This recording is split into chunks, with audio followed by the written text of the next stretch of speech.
Anthony Edwards is going to be a top player in the league for a while.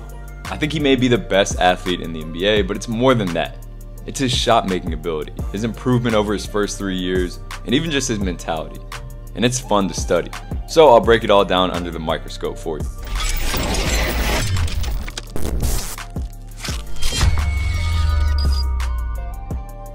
So first off, before any of the super tough buckets, he makes a lot of his money on simply attacking closeouts very, very well. If you think about it, defenders have to close out somewhat hard on him because he's a very capable shooter. But after that, what's the first thing that defenders are worried about? Exactly, him getting to the rim and doing this. So sometimes he'll use a super patient pump fake or just attack the opposite of where their momentum's going to get downhill in a straight line all the way to the rim. And I want to double down on the patience on that pump fake or drive. If defender's closing out from far away, yes, sometimes he'll shoot it, but sometimes he'll go literally slow motion with this pump fake until they're closer to him, so now it's way easier to blow by them.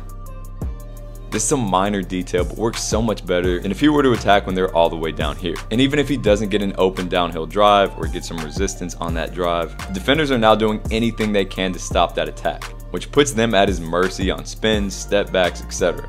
So it's much easier to get defenders on these when you're attacking a closeout and they're already a step behind you versus when they start stationary. So if you want to get really effective at attacking closeouts, even if you're not an insane athlete like Ant, step 1, be able to shoot. Better shooter equals harder closeout. Step 2, get experience reading closeouts so you frequently make the right decision in how to attack them. Step 3, be a threat to get all the way downhill and do a finish, floater, or in his case, poster sometimes. And in step 4, use simple creativity when they cut you off or play good defense to use their momentum against them without over dribbling. He also applies this idea of momentum when just bringing it up the court in semi-transition. He'll keep an eye out for when his on-ball defender is kind of on their heels and stationary, so many times he'll get a head of steam or some good momentum and just use that to blow by.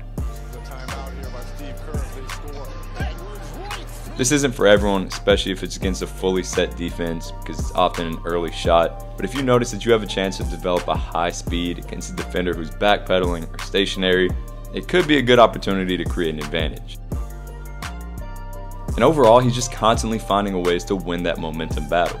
Whether it's off a set play, getting a little toss to the rim, splitting screens to get momentum moving towards the rim, he's very, very aware that he's really good with momentum to the rim and is always finding ways to create it. Foul calls and the turnovers have been a killer once again. Then off the dribble, it seems like he's constantly monitoring the second and the third layers of defense. And this helps him decide when the best time to go is. A lot of players can get by their first defender, but in basketball there are multiple layers. The second being this gap defender, and the third being the help deeper and closer to the rim. And although he's probably not consciously thinking about it, on many of these attacks you'll see him go once these defenders are distracted or moving away, which then gives him much more of a lane to attack and uses athleticism and creativity to get a bucket or a dime. He also plays a lot off of this between setup too, where he's really good at throwing off the timing of the explosion. This could be exploding delayed, so after the dribble. This could be early. This could be exploding to the side first and then downhill, changing speeds, all that. But however he does it, he's making it unpredictable and differs from the standard between the leg explosion. He's also pretty solid in the post too, where he combines intense physicality with finesse and timing. Just been absolutely amazing. Inside, Edwards, as we cross the 7-minute mark, spinning, hanging. And of course, being his team's #1 option, he's going to have to create his own shot sometimes. So whether it's at the end of a shot clock, a heat check, whatever, he's able to almost always get a shot off, primarily due to him having a super high release. So he keeps it simple most times. And he's improved his 3-point percentage every single year, which is scary considering he's already shooting about 37% on over 7 threes attempted per game. Plus, just like being able to shoot makes it easier to drive past defenders, him being such a threat to slash makes it easier for him to get his threes off, because defenders do not want to get beat downhill by him.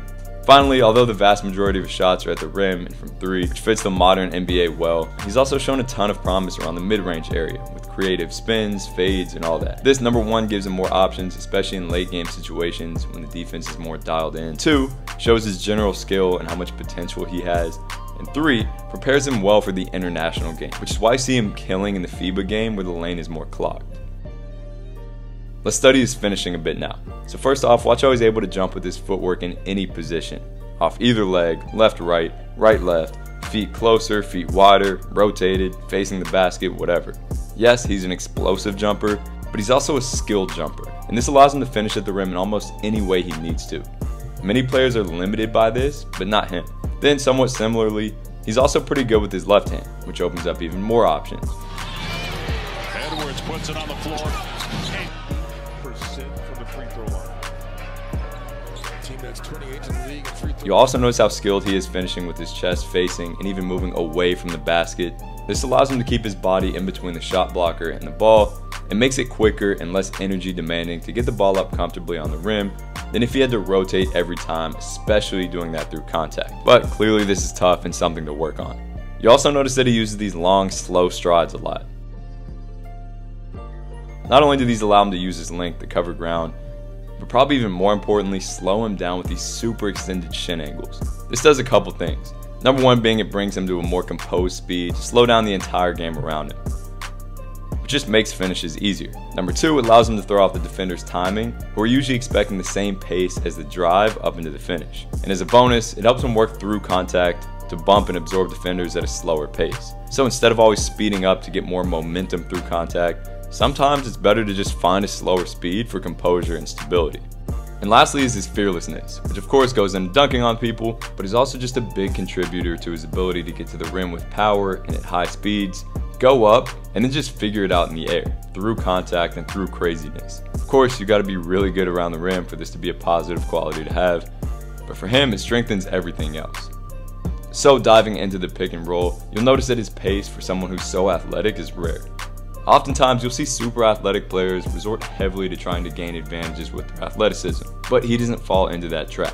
Overall, he's not trying to race downhill. As he's coming off that screen, he's actually trying to go slower and to allow this play to develop. Plus, it's simple logic. The faster you go, the less time you have to read a play. And as humans in general, the faster we're pushing our speed, the more tunnel vision we have. So if you give yourself to slow down, take a figurative breath, and make a decision coming off the screen, it's a lot more effective. Even these small little speed changes that allow for the play to develop are vital. If he doesn't slow down here with this little float, he wouldn't have sufficient time to read this defender's decision. But he does, and now feels that he can attack hard. Or in this situation, instead of just attacking downhill fast, he slows down to wait for D-Lo to cut, which he does, and then gets a wide open lay. Same thing when he gets into trouble or a double team. He doesn't rush but stays composed and controls his pace to find the inherently open teammate. And he's one of the better big guards I've seen it working through small spaces. And I think it's a combination of his controlled but fast pace, keeping his handle tight to his body even with a long frame, and playing it simply, just trying to find open space.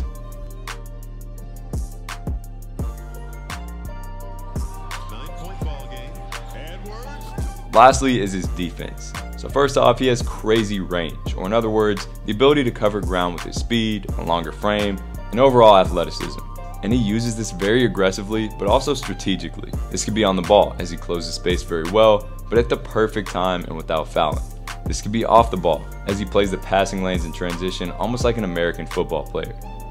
But also in the half court where his anticipation is top notch. He's clearly developed a very good feel for baiting players into passing, and then it ends up getting picked off.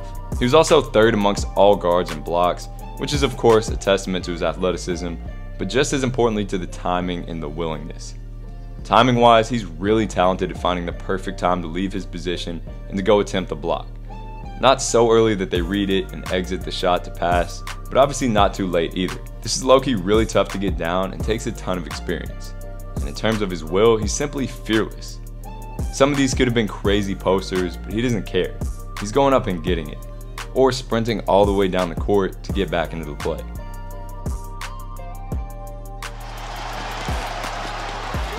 Edwards, thrown away.